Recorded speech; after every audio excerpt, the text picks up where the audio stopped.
This is Townsquare Sunday on 1420 WBSM, the place where people come together to talk about the good things happening in and around New Bedford. Come together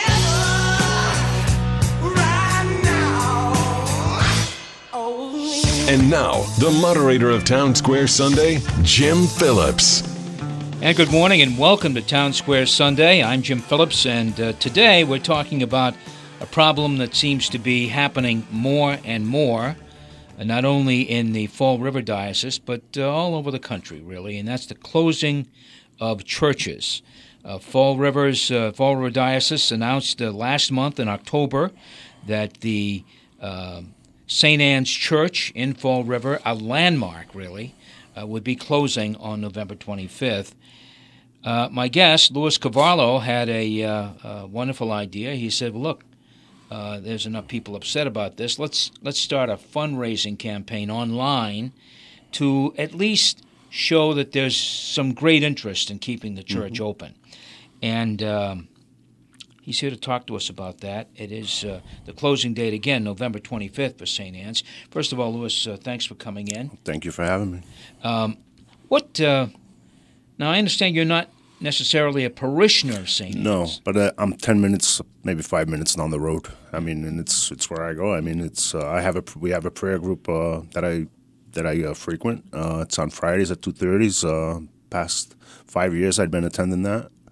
I don't know what I would do without it now. I mean, since we started that, I mean, and it's anytime I want to go pray, anytime I need something, that's where I go. I mean, you know, that's where I find my strength. And your spiritual strength. And my spiritual strength, sure. And there's a lot of other people who I'm sure feel the same way. We went through this several years ago with the Portuguese parish in New Bedford on County Street, and unfortunately, that church was not saved. It was closed. Right. St. Anne's is, it's St. Anne's Parish and Shrine. That kind of tells you how important it's a huge complex. This church is. It's a huge building. If you don't know where it's located right across the street from Kennedy Park, and also across the street from St. Anne's Hospital, that big church there right on the corner. And it's a huge building. I'm sure anybody who comes and goes on if Braddock Bridge. If you're in Fall River, you know where St. Anne's church is. What led you to this online campaign? What prompted you to do that? What prompted me to do this, it was a friend of mine within the prayer group who stopped coming to the prayer group for whatever reason. I don't really recall his reason behind that. But he was online. He's got like over 5,000 Facebook friends, and he was always adamant trying to get somebody to do something, saying how nobody was doing anything. And I felt like he was calling us out. So in March, during Lent, I says, I'm going to go ahead and do this because he says he ain't got the savvy for it, quote, unquote.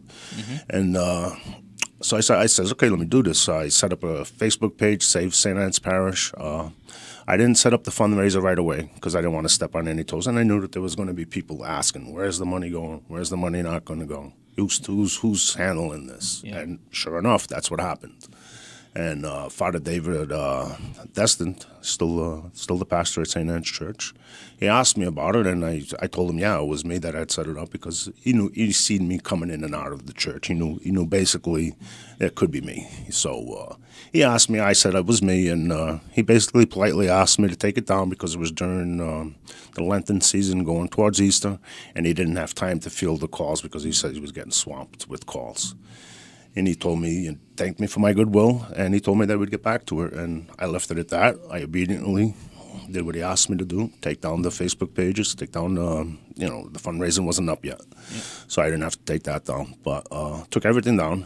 2 months later, I wanted to ask him a little bit before, but I said, okay, I'll give it a little more time. 2 months later, I asked him about it, and he said, we'll get back to it, we'll get to it.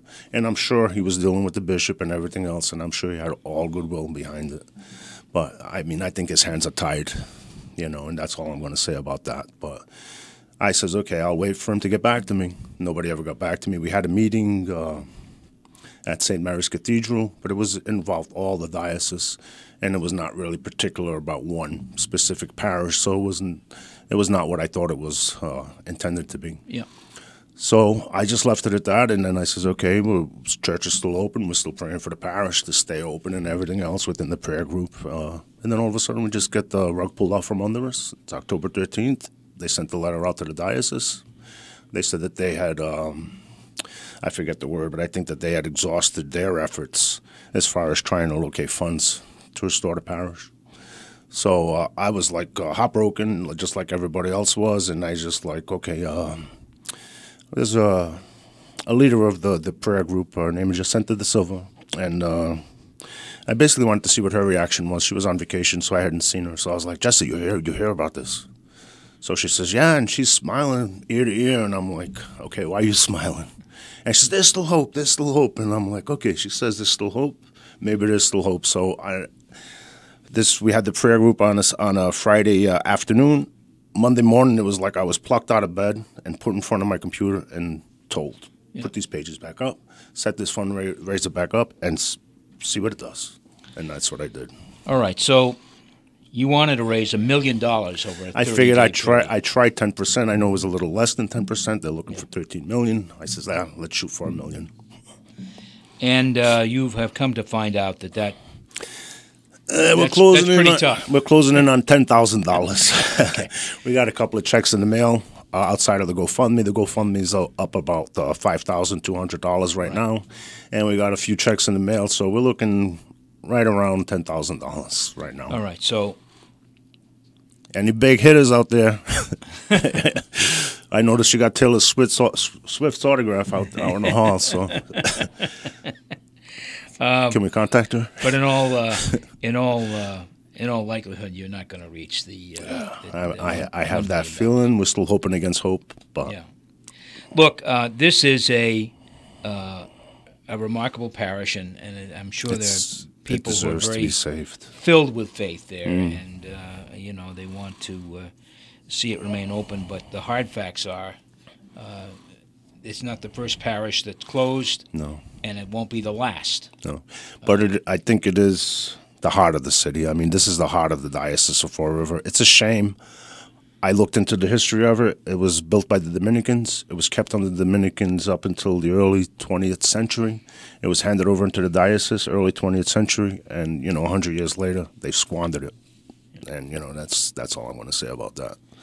Look, Bishop DeCunha, when asked about this in a newspaper report, I read what he said was it's his job to kind of grow the faith, and not his job to preserve older buildings. Right.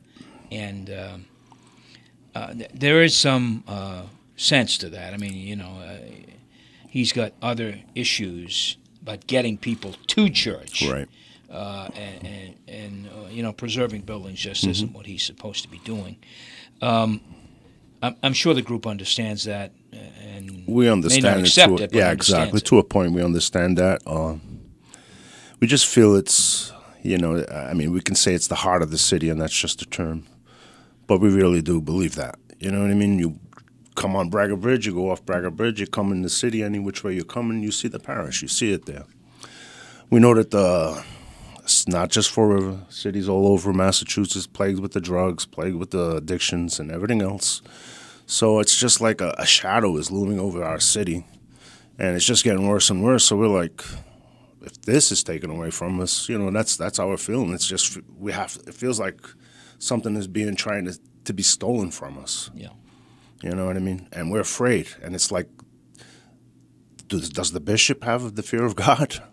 Is it just the lay people that are feeling this? Because it really feels like there's something trying to take over the city.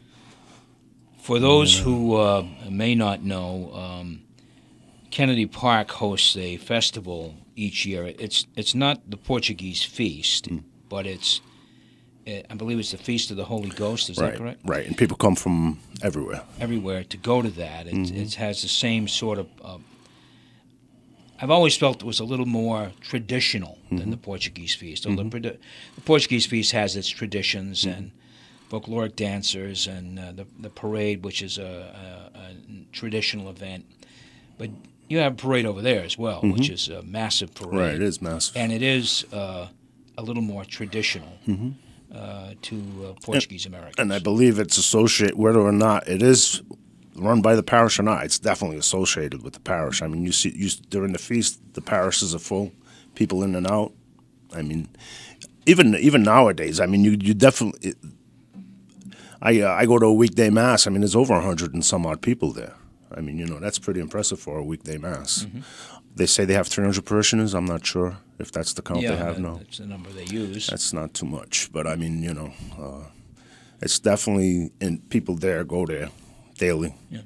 Now, the architect that was used, interesting, he made the architectural report that he submitted to the diocese, right. Said it would cost $13.5 million to totally repair this church.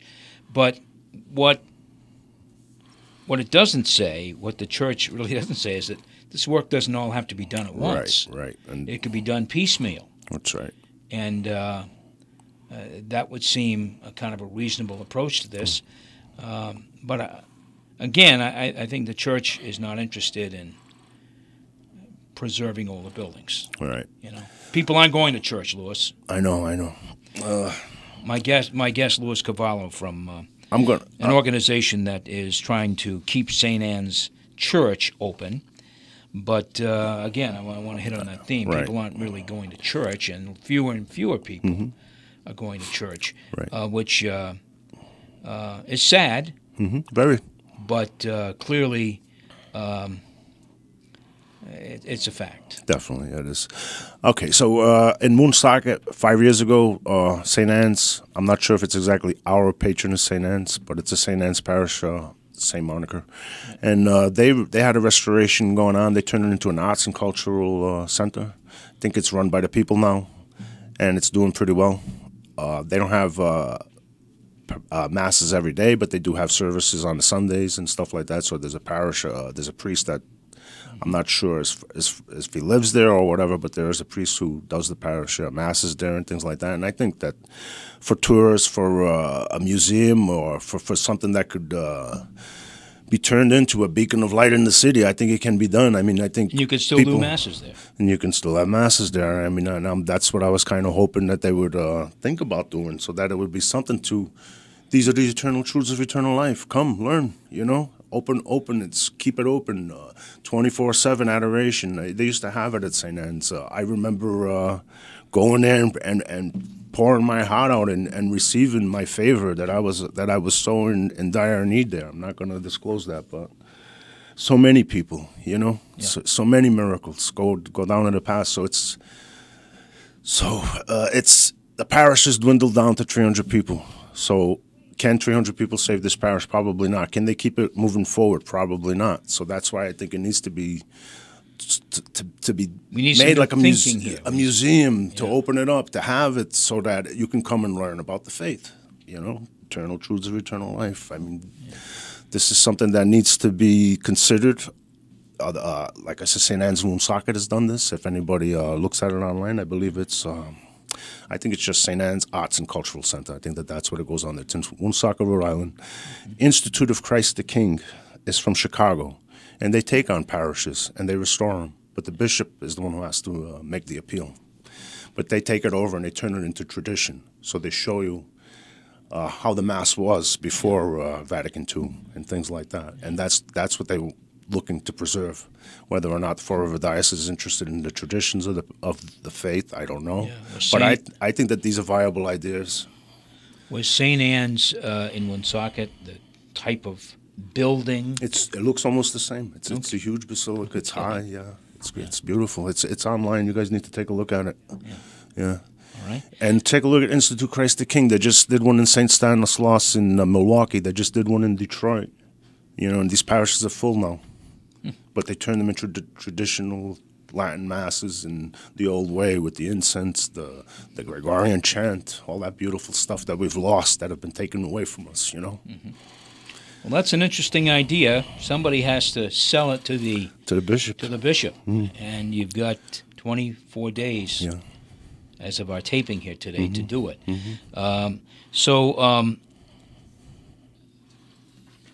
Look, you're not going to raise the money, but you are at least getting people talking about Right, this. right. Is there Awareness. a committee that could go and talk to the bishop, or has that already happened? I am so regretful that Richie could not make it today because he had a little bit more insight into what was going on because he's a parishioner. I understand that he's got a lawyer who's prominent in canon law, and he's looking to see if we can get a lease on the building.